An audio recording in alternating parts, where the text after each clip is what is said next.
Okay. కొలస్సీలకు రాసిన పత్రిక 2వ అధ్యాయము 4వ వచనం.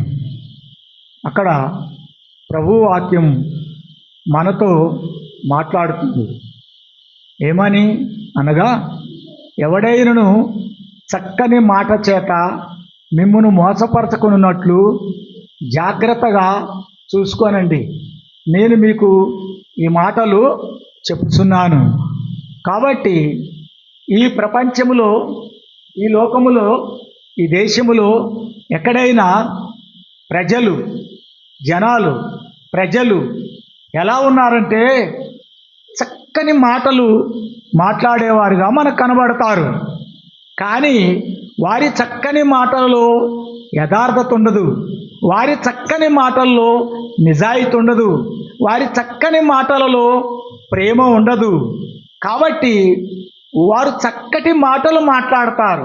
అక్కడ ఏముంది? కొలస్సీలకు రాసిన పత్రిక 2వ అధ్యాయము 4వ వచనము. ఎవడైనను చక్కని మాటల చేత మిమ్మును మోసపరచకున్నట్లు జాగ్రత్తగా చూసుకోనమంటున్నాడు ప్రభు. కాబట్టి ఎలా మోసం చేస్తారు? మోసం చేసేవాళ్ళు అంటే చక్కటి మాటలతో మోసం చేస్తారు.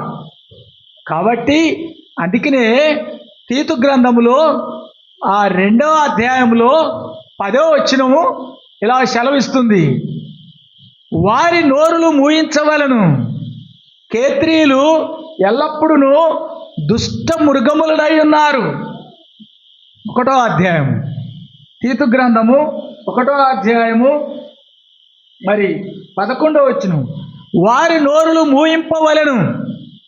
ఎవరి నోరు మూయించాలి? చక్కని మాటలతో మోసం చేసేవారు. కాబట్టి వారు అబద్ధికులు, అబద్ధం ఆడుతుంటారు, సోమరబోతులై ఉంటారు. కాబట్టి వదరబోతులై ఉంటారు. కాబట్టి ఇలాంటి చక్కని మాటల చేత ఎవడనో మిమ్మల్ని మోసపరుచుకున్నట్లు నేను మీకు ఈ సంగతులను చెప్పుచున్నాను అంటున్నాడు పౌలు గారు. కాబట్టి ప్రియమైన దేవుని బిడ్డారా, ఇక్కడ ప్రభు వాక్యం ఏం చెప్తుందంటే, అక్కడ 3వ వచనములో బుద్ధి, జ్ఞానము, సర్వ సంపదలు ఆయనదే గుప్తములైనవి. కాబట్టి బుద్ధి సంపాదించుకోవాలి, జ్ఞానం సంపాదించుకోవాలి, తెలివి సంపాదించుకోవాలి. కాబట్టి ప్రతి మనుషుడు జ్ఞానం సంపాదించుకోకుండా చక్కని మాటలు చెప్పి మోసం చేసేవారిని మనం చూస్తున్నాం. కాబట్టి ఈ దేశంలో ఎక్కడ చూసినా, ఈ మనుషులలో ఎక్కడ చూసినా యథార్థమైన జీవితం లేకుండా మంచిగా మాట్లాడుతున్నారు, చక్కగా నీట్గా మాట్లాడుతున్నారు. ఆ నీట్గా మాట్లాడి, ఆ చక్కగా మాట్లాడి మోసం చేసేవారిని మనం చాలామందిని చూస్తున్నాం. కాబట్టి ప్రభు ఏమంటున్నారంటే, మీరు క్రీస్తు ప్రేమయందు ఏరుపారిన వారై దేవునిలో ఎల్లప్పుడూ మెలకువగా ఉండి ప్రార్థన చేయాలి అంటున్నాడు.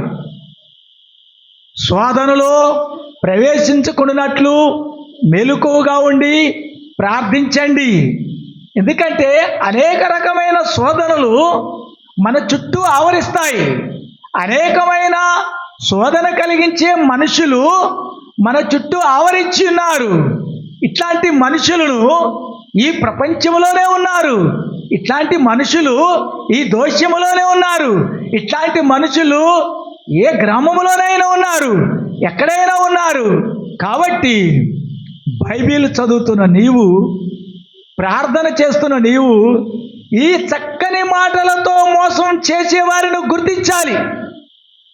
కాబట్టి ప్రభు ముఖ రూపములో, ప్రార్థనలో ప్రభు యొక్క ముఖములో ఉన్న వెలుగును మనం పొందేవారమై ఉండాలి. కాబట్టి పేతురు, యోహాను, యాకోబులు ఎత్తైన కొండకెళ్ళి అక్కడ ప్రార్థన చేస్తుండగా ప్రభువు ముఖము సూర్యుని వలె ప్రకాశించును. అలాంటి ప్రకాశమును చూస్తున్న పేతురు, అలాగనే నీవు కూడా ప్రార్థనలో ఆయన ముఖములోన వెలుగుని అలాగ చూడాలి, అలాగ అనుభవించాలి. ఆ తర్వాత వారిని ఒక మేఘము కమ్ముకొనెను. వారు ముగ్గురు మాత్రమే అక్కడ ప్రార్థనలో ఉన్నారు. కాబట్టి నీ ప్రార్థనలో ఎంతమంది ఉన్నారనేది కాదు, నీ ప్రార్థన దేవుని ముఖమును చూసే విధముగా ఉండాలి. కాబట్టి మరి ఈ లోకములో ఎల్లప్పుడూ దేవుని ముఖం చూస్తూ ధైర్యంగా ఉంటూ ఆత్మబలంతో నింపబడుతూ ఆత్మశక్తితో నింపబడుతూ దేవుని స్వరం వినేవారముగా, దేవుని దర్శనం పొందేవారముగా, దేవుని ఆత్మతో నింపబడి పరిశుద్ధాత్మ చేత ధైర్యవంతులుగాను జ్ఞానవంతులుగాను మనము ఎదగాలని ప్రభు చిత్తమైనది. హల్లెలూయా, హల్లెలూయా.